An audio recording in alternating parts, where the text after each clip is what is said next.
Yo, what is going on, you guys? Bashtian here, and today I'm going to be coming at you with a deck I have not actually touched in a while, and it was my main deck. Was it early last year or something like that? But it's been a while since I've actually touched this deck, man. But I've had the deck core. I've been really excited to go ahead and rebuild it. I was just waiting for the right time, the right interest in it, and honestly, I think that Lyrilusc Tri-Brigade, or the Bird Up deck, has potential to be a competitive deck in this format. So there are a lot of things that you're going to have to do to make the deck work. This is just one variation of the deck, but of course, I think this is more hand trap route, so I just want to go ahead and get that out of the way. It's more hand trap route. If you want to go a little more board breaker, that is another option you could potentially do, but that only changes a few things in the deck, and I'll explain a little bit more of that once I get into it. But if this type of videos you guys want us to go ahead and see, let me know by smashing the like button and that subscribe button. We just hit 1,500 subscribers as of yesterday, so I want to thank you guys so much for showing so much support in the channel here in the past few months. I mean, like I said before, this overall growth that we've seen in the channel is absolutely amazing, and I really want to appreciate each and every single one of you for doing so. So anyway, before we get into the video, guys, I just want to go ahead and say once again, thank you guys so much, and now let's get into the video.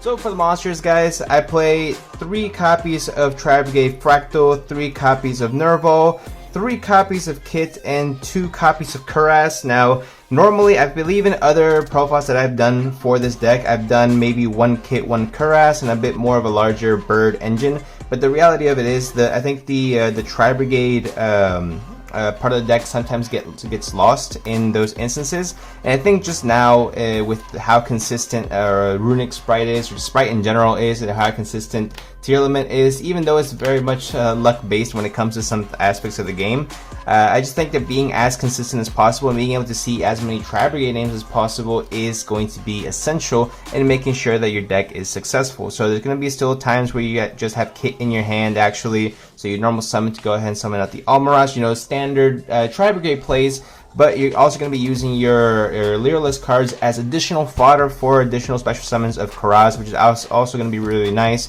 If you happen to draw a Warbler that you can't use, that's fine, pitch it for the Cuirass because it's a beast, wing beast, so you can still go ahead and do that as well to give yourself an additional extender. Also, Tri-Brigade Kit just got reprinted as well, so that's amazing for us budget players out there who really just want to go ahead and get the best value for our cards. I think Tri-Brigade is probably one of the best decks to start off with, just because it teaches you Link summoning, the Lyrilusc version of it teaches you XZ summoning, and it also is overall a relatively easy deck to learn overall. So I really like the way this deck plays out. I really like the way it grinds. I really like the boards that it makes. The one thing it does struggle with is playing into boards, unfortunately, but I'll get more to that when I get to the more hand trap version, hand trap part of the deck profile. But that's gonna be for the Tri-Brigades. Now for the Lyrilusc, we play 3 Warbler, 3 Cobalt Sparrow, 2 Sapphire Swallow, 1 Barrel Canary, and 1 Wagtail. So as far as this goes, guys, I've seen a lot of videos play like 3 Warbler, 1 Sparrow, and that's it. They don't play any of these, which I think is a little maddening,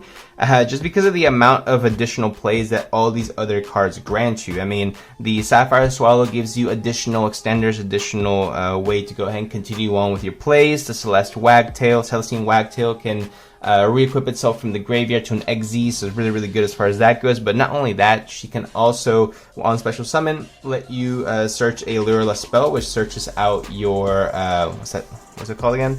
Your Bird Call. It searches out your Bird Call, so it's really good as well.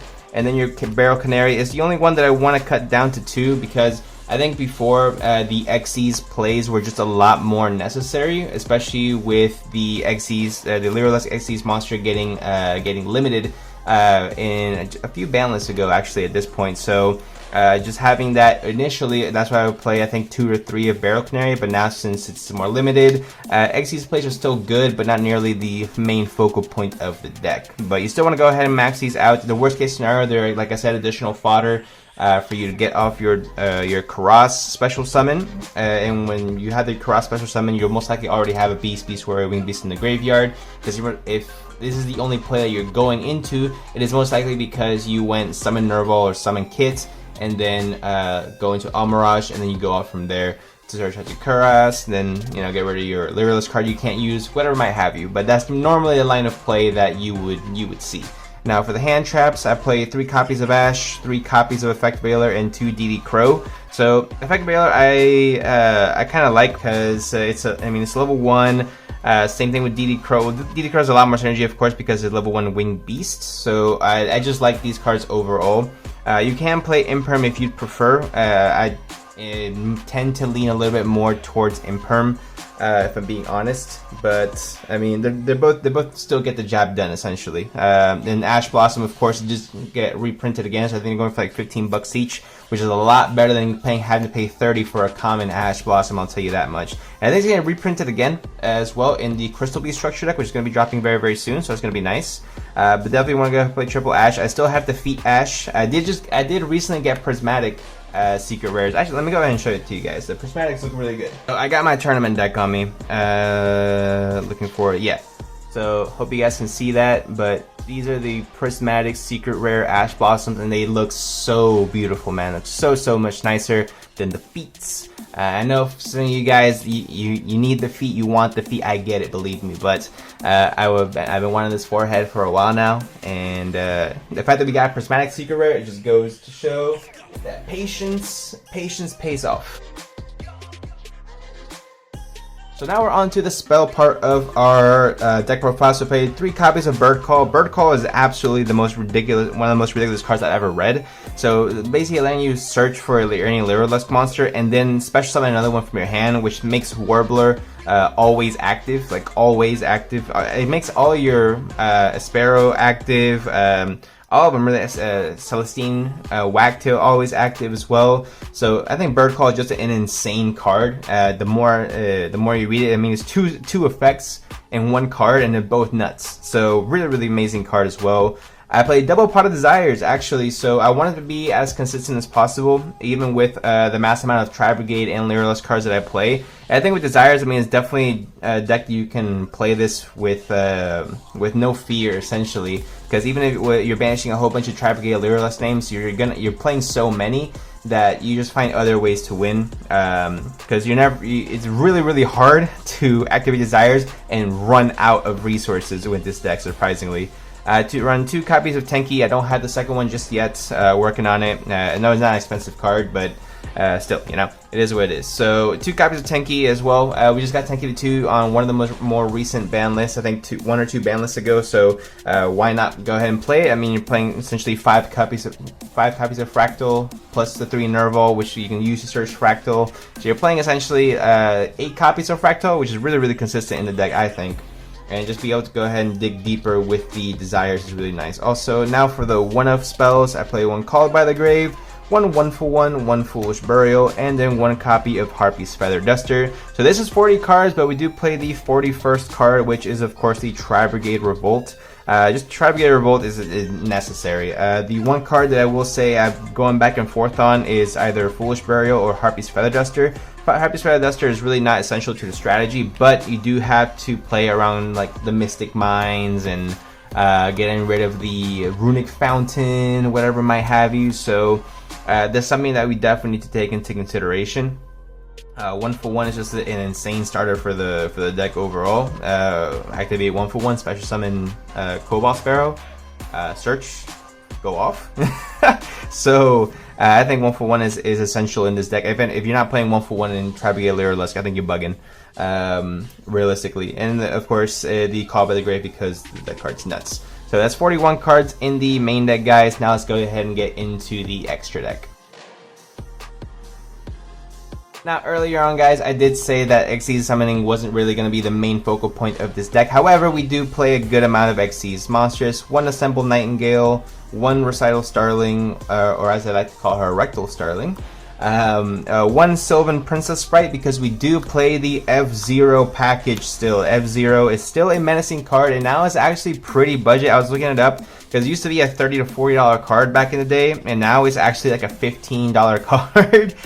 So again, half in price. I don't think it really got a reprint. I think it's just, you know, since the popularity of this deck just dropped off the face of the earth, because it struggles breaking through boards. That's something that you definitely want to take into consideration as well, but it's just more affordable. And then of course the 1 AA Zeus Sky Thunder. I think overall deck's pretty budget overall. You can get everything for like under 150, 200 bucks, so that's really nice to know as well, including these cards also, of course. And also back to the point I was making about the hand traps versus board breakers. If you guys want to play more board breakers, it's probably fine. I'll probably just take out the Ashes and the Veilers and then put Dark Ruler no more. This deck can't really play under Mystic Mine, but because you're doing a lot of summoning with the deck and a lot of summoning with multiple monsters on board. So I would say if you like to play more board breakers, if you have Triple Tactics Talent, that's definitely one of them. If you want to do the main deck evenly and make a going second deck, something you definitely do. Lightning Storms in the main is spicy as well, but Dark Ruler would definitely be one of them, and then you can just substitute the other three for anything else. And then you realistically don't need to play more than one DD Crow. It's just nice to have because it stops the runic. It stops the runic field spell. It stops the Sprite Elf when it wants to revive the Totally Awesome. It stops any Tier Element fusion trying to go off, and it's not once per turn. So I think DD Crow is just an insane hand trap overall. I've been saying this for a while now. So I like to play more than one. I was really close to playing 3, but then I'm playing 42 card deck, and I don't like to play large number of bigger decks. I like to play as close to 40 as possible. So yeah, that's a little bit more as far as what I wanted to get into with the hand trap versus board breaker debates. But you can definitely make this a specifically going second deck if you want, but just know that this deck does thrive a lot more, of course, of going first.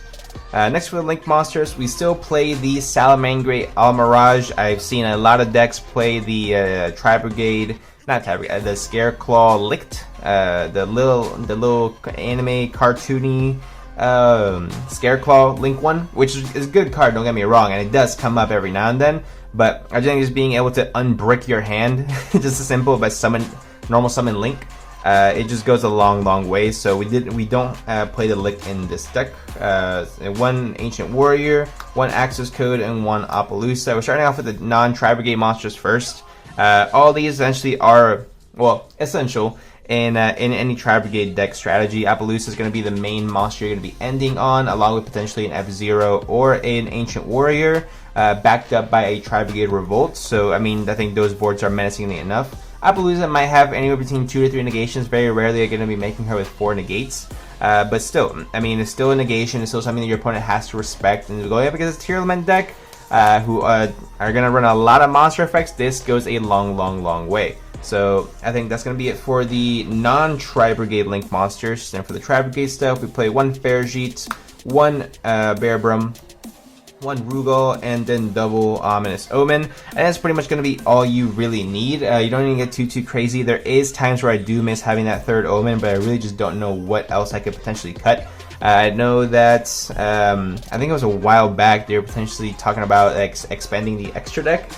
Which if they did that, that'd be absolutely crazy. But I just don't think that that's a viable option moving forward, because if you in reality, if you change the amount of cards allowed in the extra deck, then people are gonna want more cards in the main deck, and they're gonna want more cards in the side deck, and unfortunately I just don't think that's an option. But I opened up that can of worms, so there you go. Go ahead and have a debate about that in the comment section down below. But thank you guys so much for watching. If you guys stuck around, I honestly really like this deck. What I love about its ability to just to make really menacing boards. Ancient Ruler, F-Zero, Appaloosa, Revolt, that's 2 to 3 negates, 4 negates including the F-Zero. That's a return to hand with the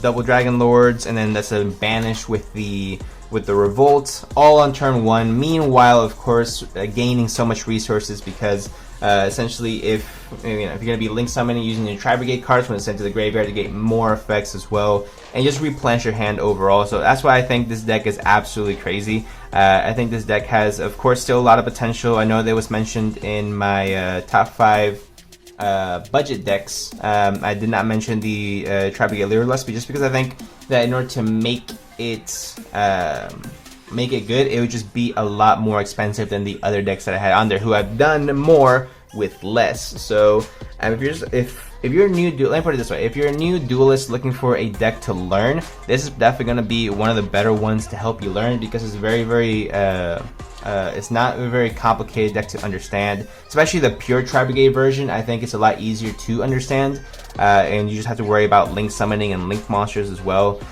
So if you guys want to see a pure Tri-Brigade deck profile, let me know in the comment section down below. And as far as combo videos are concerned, I'll most likely be doing like a test hand video with this deck, just so you guys understand some of the basic concepts, how the deck works, how it interacts, what you're supposed to be ending on, things like that. So it's something I guys want to see. Let me know in the comment section down below.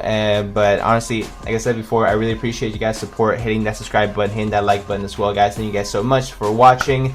If you guys stayed to the end, you guys are the real MVPs, and I'll see you guys in the next one.